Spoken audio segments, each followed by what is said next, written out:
Wow, that New Mexico group, not bad for a bunch of hippies, huh? Isn't that what you said, Robin? Yeah. It started, huh? Who says the hippies were just a bunch of live for yourself, drug crazed, cuckoo people?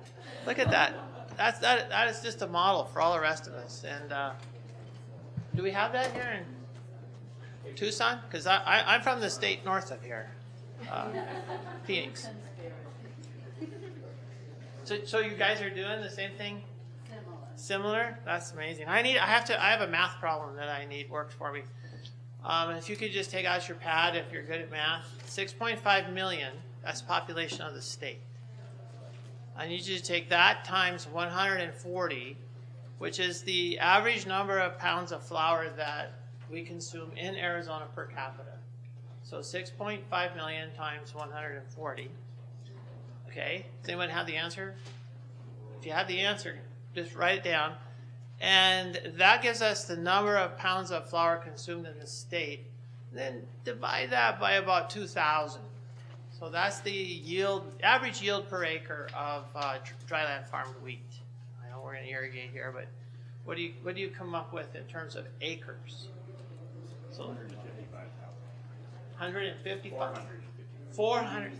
455,000? You did that in your head? No, I had a calculator. Oh my gosh. Okay, 455,000 acres of wheat. I think that works out to be about 710 square miles. So we eat enough wheat in Arizona to fill the state of Rhode Island. You know, the old thing about the size of the state of Rhode Island. That's a lot of grain that's produced. And so we've now, this season, have begun our journey to have food security in Arizona. Duncan Blair, and how many acres have you planted? 9.5. 9.5. And Avalon Gardens came on. How many have you planted? About 3. Okay, can I get the math whiz to add these up? And the community food bank, how many have you planted? Plus 1.5. 1.5. Okay, Terry and Ramona Buttons of Ramona Farms has planted 10, and Steve Sossman of Sossman Farms has planted 10. So what does that add up to be? Hey, it's a start. It's a start. And I really believe we are well on our way to not just providing some Sonoran White Wheat to the elite, to the insiders that know about good food, but I believe that we can reclaim the food shed here in Arizona to very easily provide food to our people. And it's going to make a big difference when fuel gets up to $5 a gallon, $6 a gallon, $7 a gallon, because everything, most of the wheat that we consume is shipped in by rail. A lot of it's milled in Tucson, Arizona at Bay State Milling. It's milled by the train car load. A train car is 240,000 pounds. They mill about 10 carloads a day. A lot of that is milled with durum wheat, which is actually produced here locally. Arizona is the second largest producer of durum wheat in the world. Pretty amazing. How much of it do you think we consume here in Arizona? Sarah, you got it, right. Not very much. There's actually a pasta factory, American Italian Pasta, that located next to Bay State Milling, and they're producing a lot of pasta.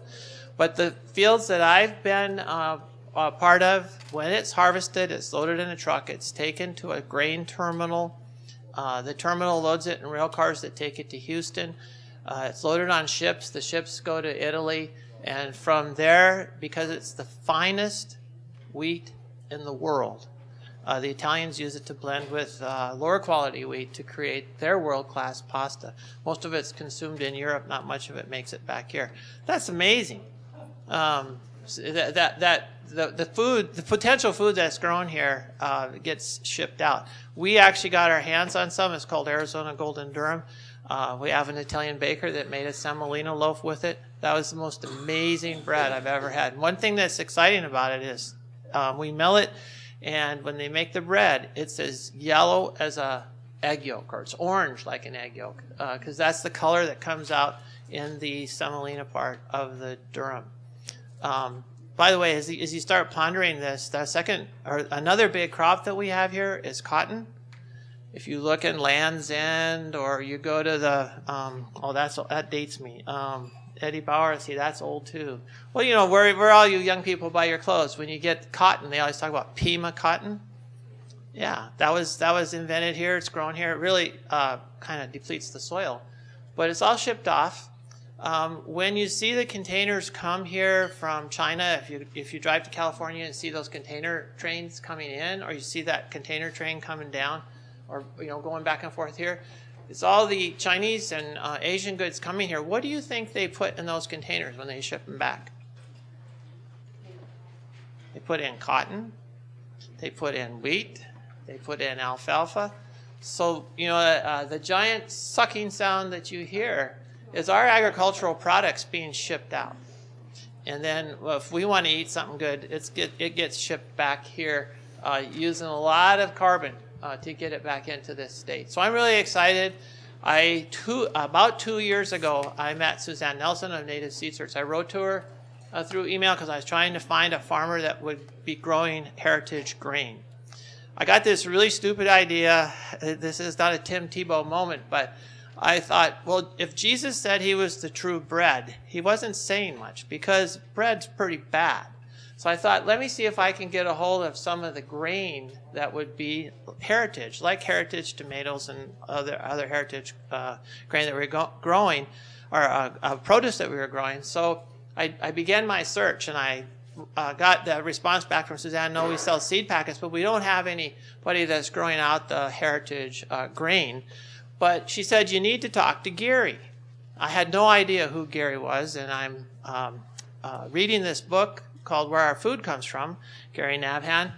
My wife had me, she gave it to me. She's a dietitian, works at Mesa Community College, and is responsible for the Sustainable Foods program there. She gave me the book, and she said, here, read this. And I don't know who Gary is, but he calls me, and he says, hi, this is Gary Nabhan. Suzanne told me to call you. And I'm looking, and I'm going, oh my gosh, this is the guy that wrote the book. I've never talked to anybody that's written a book before. Anyway, through Suzanne, through Gary, through Chris Schmidt, sitting over there, we were able to get our hands on some Sonoran White Wheat, and we've got 10, 20, what did we say, 30 some acres in the ground. And that's really exciting because we'll be growing this out and milling some of it that makes it up to our mill. If you don't sell it all to the brewers down here first. And we'll be milling that into flour along with some other grain that we've also planted. Now, what does this have to do with Hayden Flour Mills? Okay, if you're down here from Tucson, you probably don't know about Mill Avenue in Tempe. You came from Mesa, so you're familiar with the mill. Okay, so since, in 1874, Charles Hayden came up through the south here, came up through Tubac, started some trading posts, ended up at the Salt River in what is now Tempe, started the Hayden Flour Mills 1874. The mill was in continuous operation until 1998, and then it was closed as the operation of the mill moved to Bay State Milling in Towson. And the mill was closed, abandoned, finally taken over by the city, and is somewhat of an eyesore now. We've restarted the milling process using the name Hayden Flour Mills. We have not taken over the building. To me, are we among friends here? 10 minutes. To me, the building represents what's bad about agriculture, the industrial process. And they had roller mills there. They were making white flour. It was bleached. It was enriched. It was brominated. All the stuff that's bad about flour, it was being done there. And that's what I think it represents now. But we've restarted the process, and we want to recapture the historic period, which was from about 1874 to about 1901. The flour was milled on 4 French stone burr mills, and it was locally produced by the Gila River people. Charles Hayden bought it from them, milled it, and with great cooperation with the Native people, with the Mexicans, and with the Euro-American settlers. Until the Euro-Americans took the water, starved the Indians, and the rest of that's a big, long story. But anyway, what you see up here is our website. I love this picture because we haven't done it yet, and we are in production. We're actually producing flour and selling it. We want to take a picture just like that at our facility that we're doing, because I just think that's cool. Those guys dressed in suits. Where do they think they are, man? We don't do that in Arizona. But anyway, that was their production, and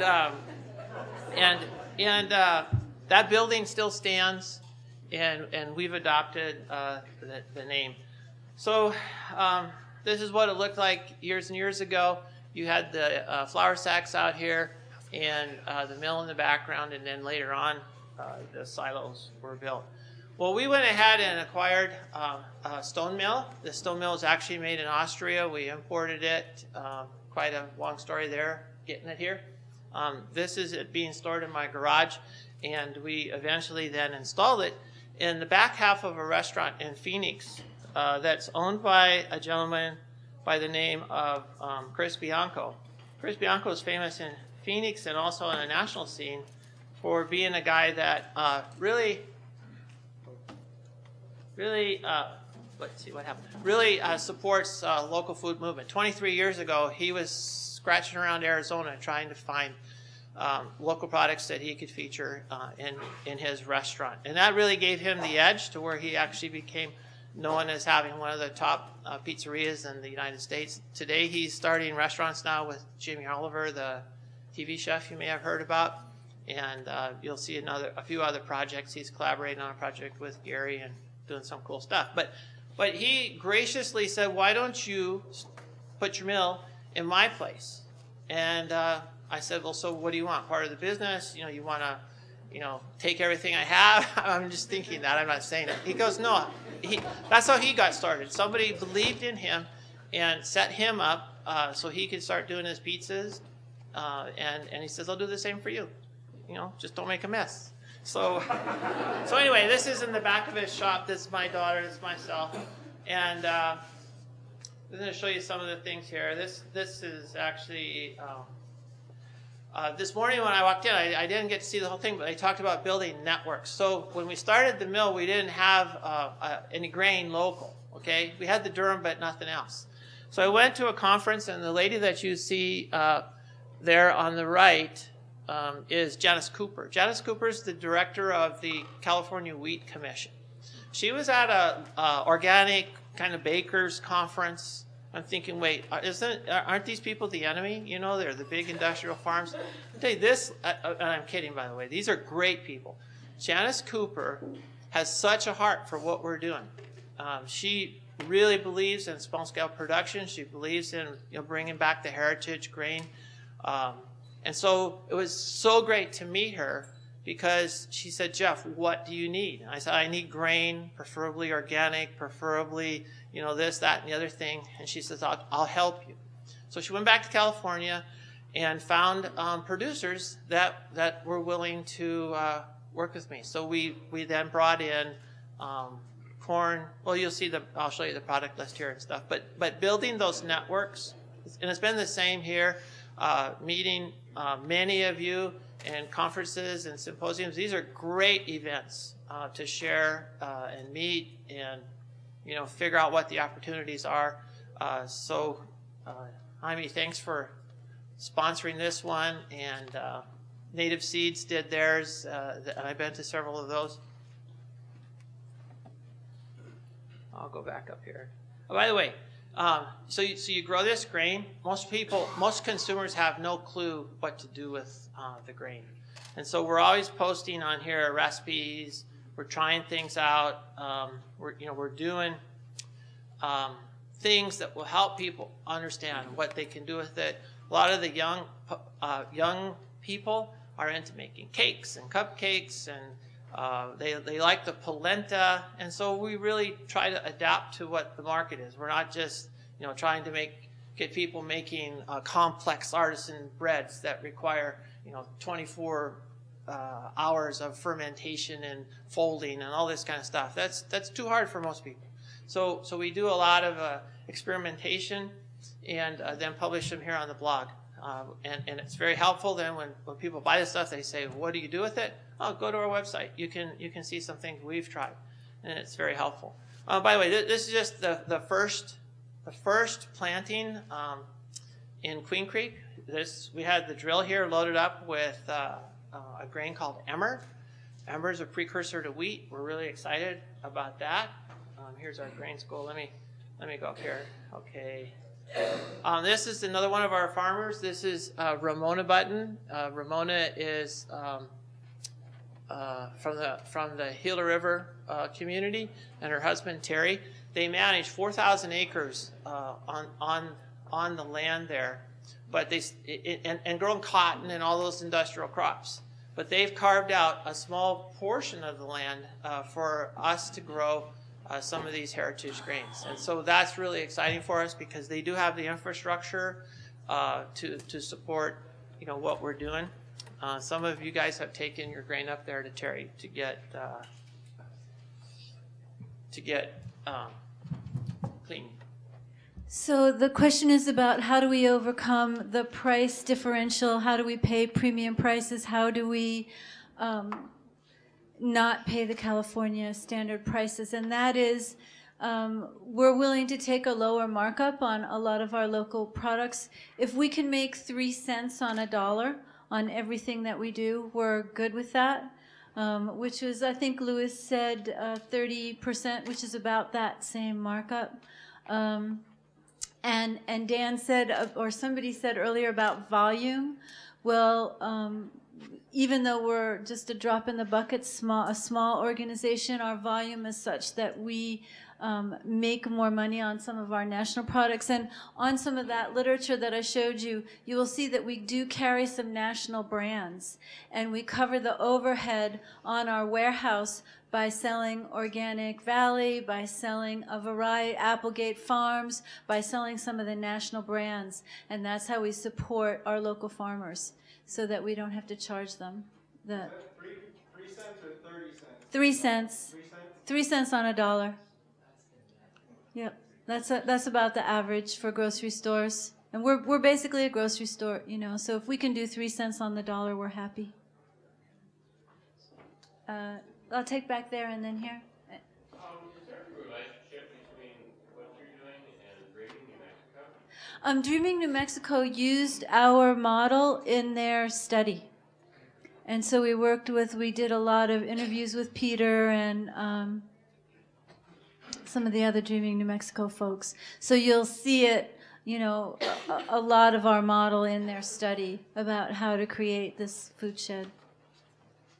Yes, ma'am. And this happened over a long period of time. Have Yes. you been involved in any other systems that have started off and Successful. made it successful? Yeah, within some relative time, some within a lifetime. Well, I've been working on this one for my lifetime. Yeah. And Gar Alpovitz, and if you haven't seen his book, America Beyond Capitalism, I highly recommend his book, and also their website, community_wealth.org. Also, Ted Howard does a lot of work on creating cooperatives in community to meet needs, and that's really what we try and do. This food shed project is new for us. It's only 6 years old because we had a 5-year lease on our first warehouse, and now we're in a new, larger warehouse. And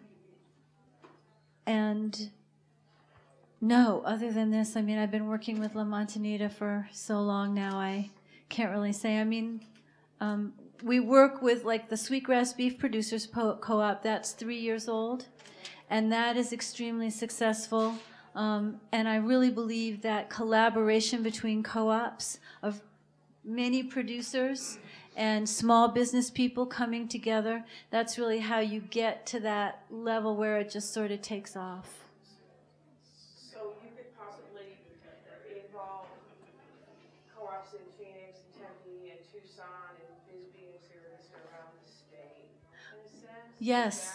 That's what we do. We deliver to Silver City Co-op, the Co-op in Las Cruces. We deliver to Sid's in Taos, Mountain View Market. So, and that's basically the concept for the National Cooperative Grocers Association, is a bunch of small organizations, a bunch of small co-ops came together, and that's the whole co-op theory, is you pool your resources, and that gives you greater strength in the market. And so I would suggest, a bunch of producers coming together, form your own little co-op, and then join, with the wheat producer co-op, the wheat guy, and then, you just keep building on the strength of one another for greater strength for all, which is basic co-op theory, I think. We do have a group that is going to talk about producer cooperatives a little bit more here in a little bit, so we can take maybe one more question, and then we can break out. Can I say also that I brought a bunch of our newsletters, January, February, and March, not so many January and February, but a bunch of March, and you're all welcome to take it, because it really helps understand our whole sort of system, and all the people that we collaborate with, the farmers markets, we sell to CSAs, our distribution model sells to CSAs, and, in different part of the state, so. Okay. Anybody have one more question before we move forward? Okay. Talk a little bit more about the refugees and the veterans that have put together to teach them farming. It looked like it was drip irrigation, is that right? It is drip. The downtown action team, the question was, could I talk about the veteran project? And that really grew out of a need, because we're seeing, and I don't know how it is here in Arizona, but so many of our farmers are 57 to 70. And so if I want to eat in 20 years, I'm hoping all you young people out there, and I'm glad to see so many of you, will, get into farming. And so we decided, actually at the Eco Farm Conference in California, heard about the Farmer Veteran Coalition and thought, we have so many veterans in New Mexico, we will just contact the VA. So we contacted the VA and the Veteran Integration Center and different folks. We then collaborated with New Mexico State University, New Mexico Department of Ag, the Downtown Albuquerque Action Team. They donated some land. We have people from the Extension Service. Everybody is donating their time to do free classes for any veteran or active service member in all branches. The classes are free. They're downtown. And then the Downtown Action Team gave us 24 beds with drip irrigation. We got some seeds donated, and we're starting to plant. We just got our row covers up. So we've got that going. And then if they go through the whole program and they want to start a farm on there, a lot of them have family in town, they can get a loan through the loan fund. And it was just thinking systemically, how do we continue to build the local food system and the local economy? How do we integrate young people into it? And also, how do we do healing for people who have done their service for us? All of our vets, pretty much, except for maybe 3, I think, are all in treatment for PTSD. And so it's been really interesting to work with that population and see amazing results. So it's a great program, and I'm willing to talk to anybody afterwards about that. And thank you so much to you all for having us here. It's a pleasure to be with you.